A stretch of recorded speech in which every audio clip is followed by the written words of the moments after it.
안녕하세요. 자, 이번 시간은 이제 이슬람 세계가 확대되는 과정을 보겠습니다. 우리 이전 시간에 이슬람 세계가 새롭게 형성이 되었다고 이야기했어요. 그 무함마드라는 사람이 자신이 알라의 계시를 받아서 이슬람교라는 그 종교를 창시를 했고, 그 지역에 이제 이슬람을 국교로 하는 여러 왕조가 들어섰다고 이야기했습니다. 자, 그 중에서 우리 아바스 왕조가 있었죠. 이 아바스 왕조가 몽골족에게 멸망을 해요. 그러면서 그 지역에는 이제 훌라고라고 하는 그 몽골족 사람이 있는데, 이 사람이 세운 울루스가 들어서게 됩니다.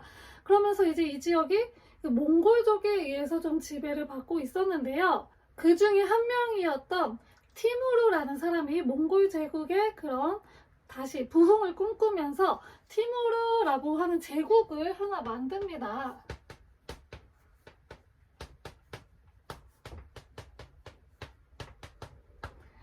그러면서 이제 수도를 어디에 정하느냐? 수도를 사마르칸트에다가 정합니다.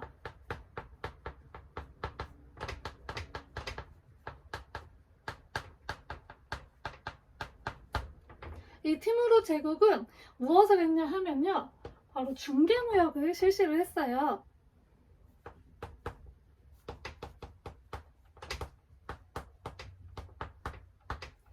그러면서 이제 여러 나라의 상인들이 이렇게 들어올 거 아니에요. 중개무역을 했으니까. 그러면서 다양한 문화를 받아들이게 되고, 이 사마르칸트가 이 이슬람 문화의 중심지가 되었다고 합니다.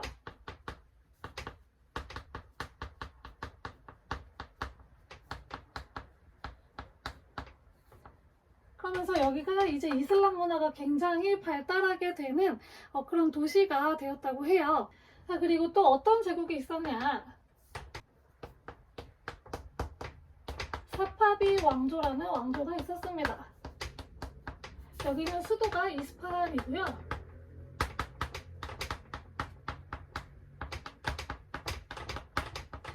왕의 칭호는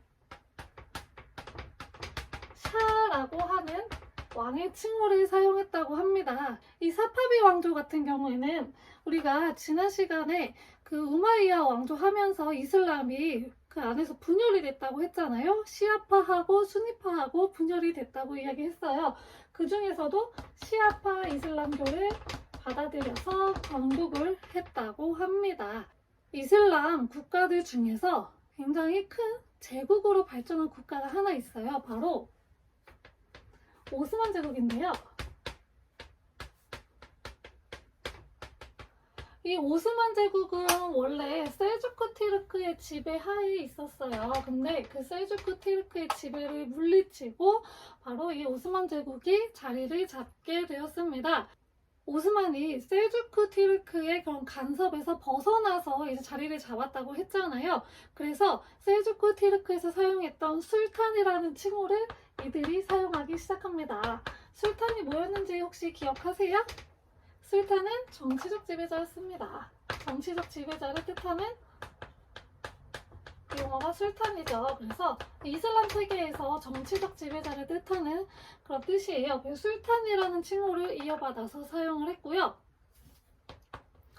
메흐메트 2세라는 왕이 있었어요. 이 메흐메트 2세 때 어디를 점령을 하냐? 나중에 배울 건데 동로마 제국을 점령을 해요. 동로마 제국을 이제 비잔티움 제국이라고도 하는데, 이 비잔티움 제국을 멸망을 시키고, 원래 이 비잔티움 제국의 수도가 콘스탄티노폴리스였거든요. 여기를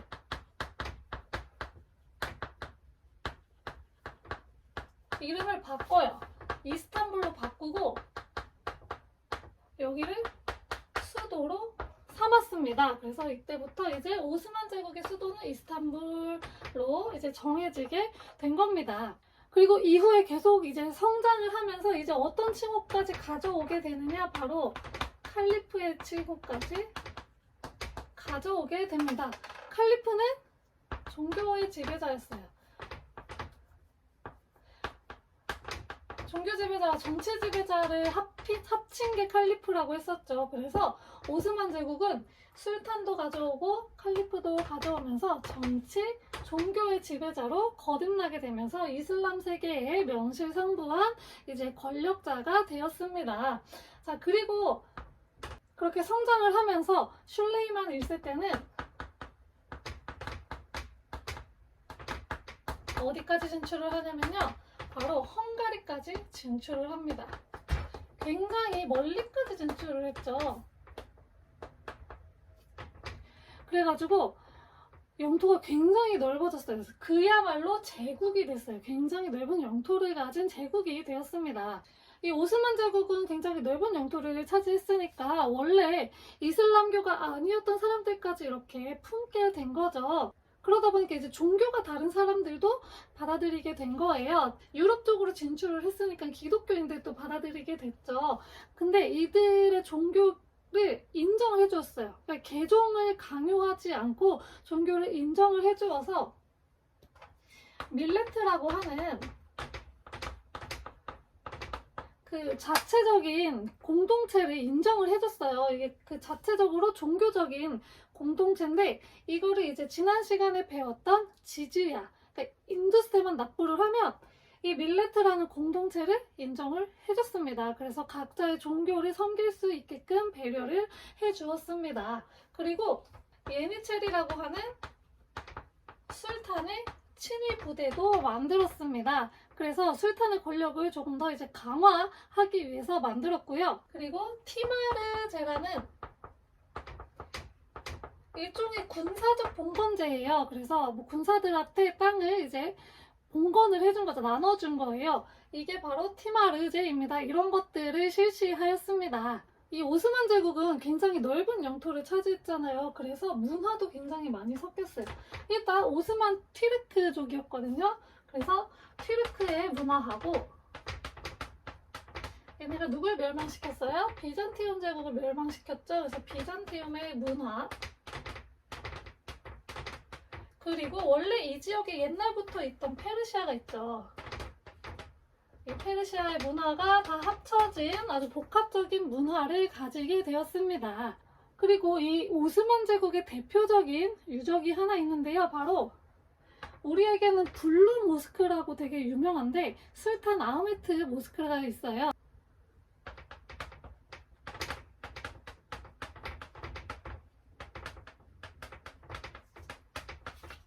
모스크는 지난 시간에 얘기했죠. 이슬람 그 종교의 사원이고, 이 모스크 중에서 술탄 아흐메트라고 하는 모스크가 있어요. 이게 우리는 블루 모스크라고 많이 알려져 있는데 정식 명칭은 술탄 아흐메트 모스크입니다. 이게 굉장히 유명합니다. 이렇게 오스만 제국은 이런 문화를 이제 가졌다고 합니다. 오늘 배운 내용 잠깐 복습하도록 하겠습니다. 오늘도 그렇게 길진 않았어요. 자, 먼저 이슬람 세계가 확장된 걸 이제 배웠는데요. 먼저 티무르 제국은 몽골족의 후예라고 이야기했습니다. 티무르가 몽골족, 자기가 칭기즈칸의 후예라고 이제 자처를 하면서 몽골 제국의 부흥을 꿈꾸며 티무르 제국을 만들었고, 수도는 사마르칸트로 정했고, 그리고 중개무역을 통해서 성장을 했다. 근데 이제 이 중개무역을 하면서 많은 상인들도 오가고 하면서 이 수도였던 사마르칸트가 굉장히 문화적으로 발전을 했고, 이슬람 문화의 거의 중심 도시가 되었다고 합니다. 그리고 사파비 왕조는 수도를 이스파한으로 정했고요. 왕의 칭호는 샤라고 하는 칭호였습니다. 그리고 이들은 이슬람 왕조였는데 이슬람 중에서도 시아파 이슬람교를 채택을 했다라고 이야기했어요. 이후에 그리고 셀주크 티르크의 간섭에서 벗어나서 제국을 세운 오스만 제국이 등장을 합니다. 이들은 술탄의 칭호, 셀주크 티르크가 받았던 술탄의 칭호를 그대로 받아들여서 자기들도 이제 술탄의 칭호를 받게 되었고, 그리고 메흐메트 2세 때는 비잔티움 제국을 정복을 하고, 그 비잔티움 제국의 수도였던 콘스탄티노폴리스를 이스탄불로 이름을 바꿔서 자기들이 수도로 가져왔다. 그리고 칼리프라는 칭호까지 결국에는 획득을 했다. 그래서 정치적 지배자와 종교적 지배자, 그러니까 이슬람 세계의 정치적, 종교적 지배자가 된 게 바로 이 오스만 제국이다. 또 슐레이만 1세 때는 심지어 어디까지 진출을 하냐? 헝가리까지 진출을 해서 굉장히 넓은 영토를 차지를 했다. 그리고 그러다 보니까 이제 다른 종교를 가진 그 민족들도 같이 살게 되어서 이들의 그런 종교적 그 공동체를 인정해줬다. 그거를 밀레트라고 하고 일종의 인두세만 내면 이들의 그런 공동체를 인정해주고 받아줬다라고 했습니다. 그리고 술탄의 친위 부대였던 예니체리를 만들었고 일종의 군사적 봉건제였던 티마르 제도도 실시를 했습니다.